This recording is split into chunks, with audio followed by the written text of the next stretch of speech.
This is my Benelli M4. Recently I sold an extra AR-15 that I had and my Mossberg JM Pro 930, and I was looking to get a another tactical shotgun. I already have an 870, which I've custom out, and I love it. It's, you know, balls on with my red dot and super smooth action, and it's just badass. You have to have a pump, and so I'm rocking that 870 for most of my shotgun classes. And what was happening is I had a 930, and you know, I was never using it in the classes. It was just a 24-inch barrel and made for 3-gun, and I just was never really shooting it. And so I was like, you know what, this is kind of a waste, and you know, sold it so that I was actually looking at a Beretta 1301 tactical, but because of 922R compliance and extending imported shotguns shell capacity, you need to have a certain amount of American-made parts versus a certain amount of foreign parts, and you get a list of foreign parts from the ATF, and which will tell you which parts are eligible to be switched out. You can't just switch a safety out and count that. That's not how it works. And after a lot of research, I realized that there was not a lot of aftermarket parts for 1301 tactical. There was a stock adapter, which was pretty amazing. You can get a stock adapter which will let you run, you know, a Magpul on the 1301, which is great, and it's from this company, Adrius Industries. So he's doing sick stuff. All right, and so because a lot of people were just like, screw it, you know, I'm just going to add a mag extension to my Beretta and not really worry about, you know, the law, essentially. And a lot of people's attitudes were, you know, no one's ever gotten in trouble for it, so don't worry about it. And I just think that's kind of just a crappy solution.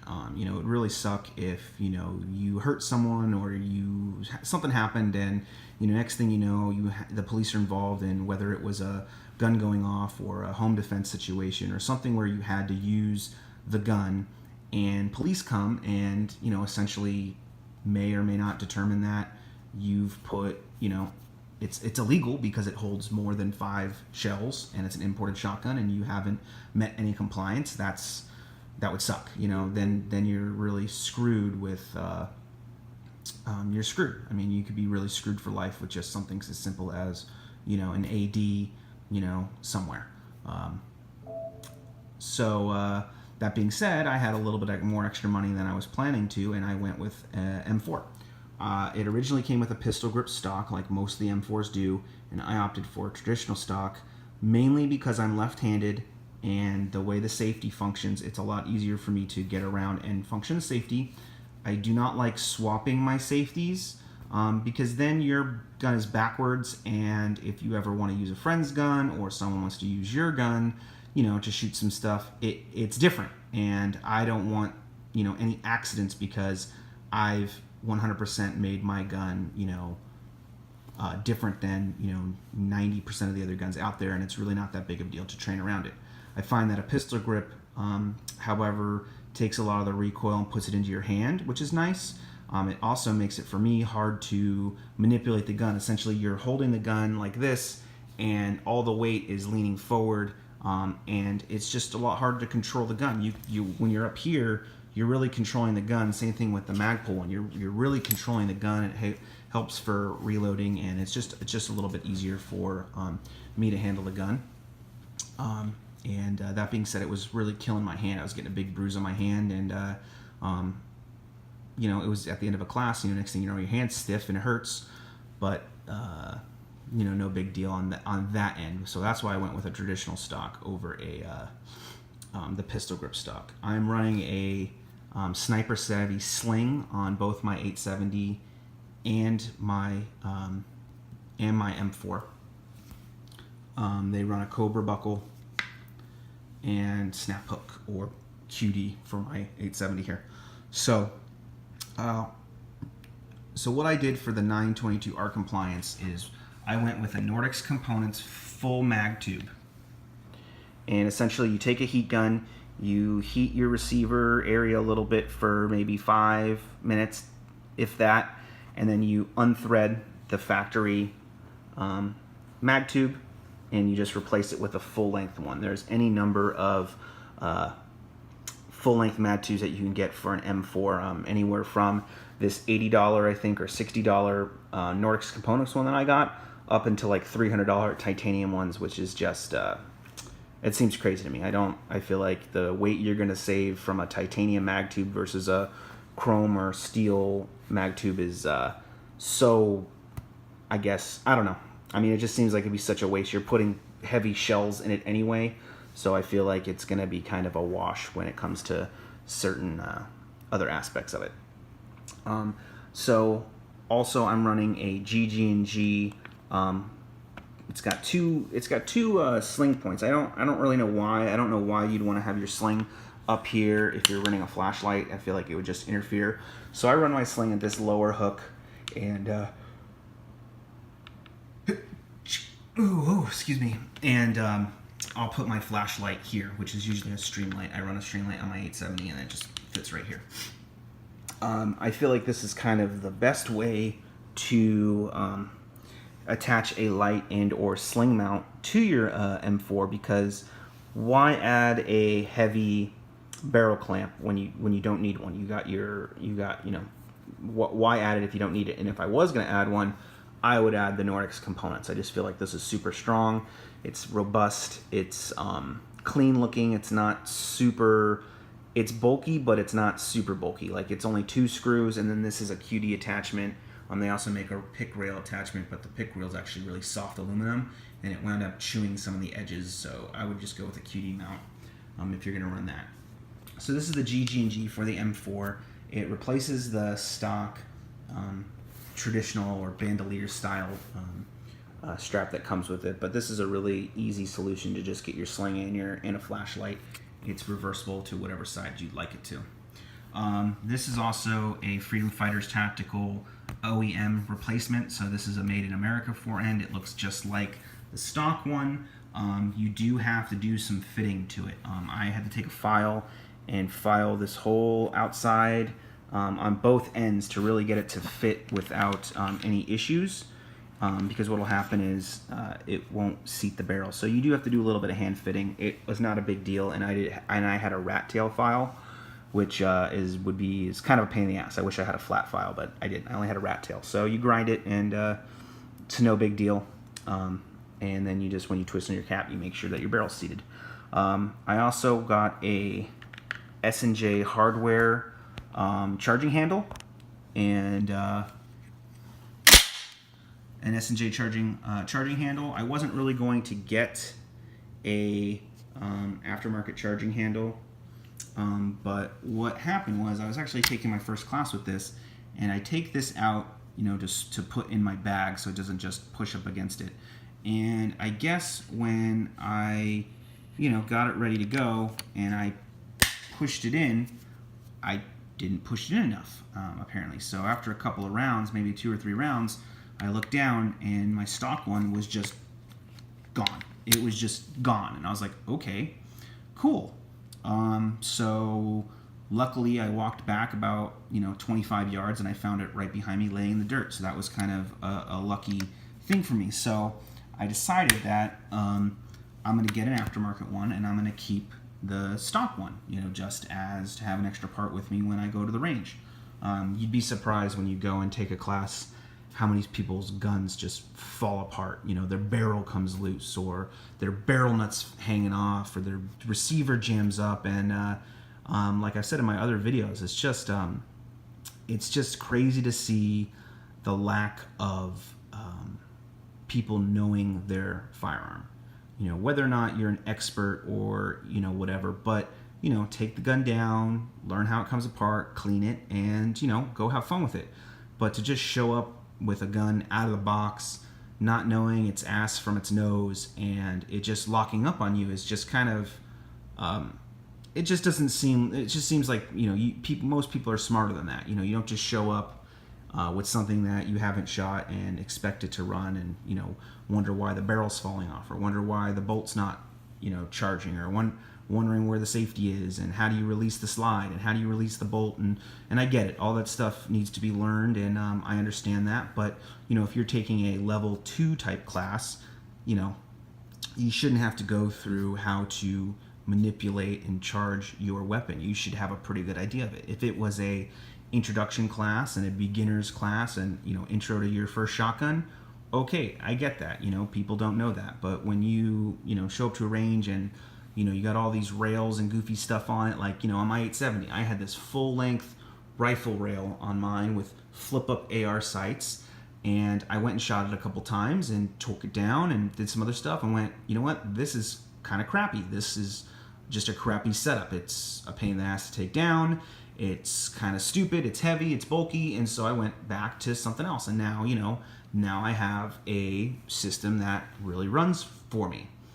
Same thing like the M4. Obviously, I haven't really done anything other than, a sling mount, the full mag tube, and an aftermarket charging handle, as well as I got a Freedom Fighter tactical aluminum follower.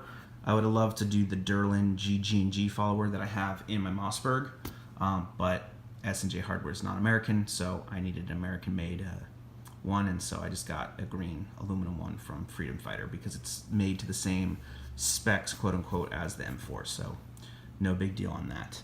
I went with a oversized safety, and I believe this is the X-Rails one, and it fits on Stoeger and a couple other ones. And the reason why I went with this one is I really wanted one that still had red. I like having red on there, so it's visual that you can see that, rather than just nothing there. And so a lot of the Terran Tacticals and all that, there's just nothing there, and so I went with this one. Something also that I noticed when I was replacing this is the safety is very stiff on my Benelli. It was almost painful. Like I couldn't even push it with my thumb, and I couldn't even push it with my index finger because this end is so teeny. It's kind of hurts. And so I went online, and pretty much people just say cut a couple of coils on the indent sprint. So that's what I did. When I replaced this safety, I pulled the coil out, I cut a couple of coils off and put it back in, and now it's a much smoother safety. I can click it back and forth really easy, where before it was just a nightmare. And and most people, that might not be a big deal for you, but if you take a class or you like taking classes, they're really, you work the safety. You learn to work the safety. You're safe, and then you're bringing the shotgun up to your ready position and then clicking it off safe, bang, bang, bang, and then you're re-putting your safety on and you transition your pistol or whatever. And that's kind of a pain in the ass if something as simple as engaging your safety, freaking sucks and you can't even engage it. And that, takes time away from whatever you're doing, whether you're running a course for time or you're just trying to not, get jammed up on your safety. However, my 870 is just butter. It actually feels about the same. This one's much stiffer. But this one's, the 870 is much smoother. Okay. So, all right, next I went with a Asgard Defense shell carrier. Just because it doesn't glue onto the receiver. As you can see, you only have one takedown pin for your trigger group, whereas Mossbergs and Remington 870s will have 2 pins, and that's where most side saddles attach to. I don't like running adhesive Velcro shotgun cards. Velcro wears out, Velcro gets dirty, Velcro just eventually is just kind of a pain in the butt. So my options were, I was going to get a Adrius, the person that makes this mount, Adrius Defense. He makes a QD style that they come off, but it's adhesive, and I was going to get that. And I was kind of going back and forth between this one and the Adrius, and pretty much I kind of opted for this one just because it's receiver mounted. So you get a rail, and you get this and one removable shell carrier of your choice. They have multiple sizes, some with rails, and even longer. There's also a Mesa Tactical that makes something where it's a shell carrier and it folds over and it's just the shells are there. Not really, I didn't really like the way that looked. I wanted to try this one with a open-ended, with the open shells, where it was where the shells are open and exposed, and I actually like it. It's really really nice. These are dummy rounds, so it's really nice when you put your shell in and they fit in there and they slide either way. They can't come out. They can't pop out. They can, I guess they could fall out, but this ball detent's pretty ingenious. It's a pretty nice, consistent pull, and so it's really nice to slide your thumb completely through it. These are all rounded edges, so you shouldn't cut yourself. I mean, anything can happen, but you shouldn't be able to cut yourself on any of these. Maybe if you rub it and get chafed. Plus, you know, run gloves anyway. I use gloves when I do a class because just protects your hands because you're running around doing stuff, and I'd much rather get my finger caught in my action with the glove on than, you know, not. And so they slide off and on like that. It also has a little bit of a shell retention, which I already showed in my other video, so it actually catches your brass and it won't let you over insert your brass, which is a nice little touch there. And that was one reason why I went with this.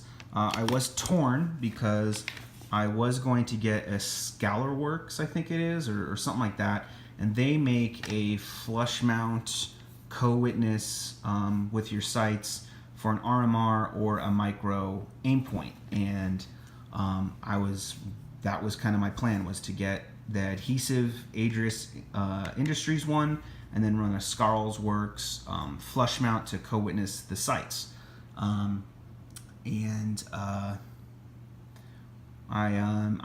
just decided that I was like, you know what, I don't want to do that. I will run a rail, and if I want to run an optic, I'll just use the pick rail. So I'm actually waiting for HoloSun to officially release their 50 or their 507C, which is their like mini RMR style red dot with a solar panel on it, and it supposedly fits Trijicon mounts and all that stuff. And I'm waiting for them to release that because that's probably what I'm going to put on here. Either that, or I'm going to put just that HoloSun or another HoloSun on there. But I really like the mini open reflexes on there, and so, and I also love the circle dot that you get with the HoloSun. I guess it's like an EOTech, but the solar power to me is just cool. I just think it's so cool to have solar panel power, not really have to worry about your battery life all the time.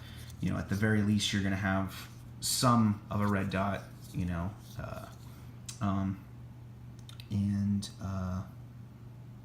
yeah. Other than that, the sights on these is really nice. I mean, these are probably the nicer than some rifle sights I've seen on people's rifles, and nice iron sights than I've had on some of my rifles. It's got windage left and right. It's relatively clear.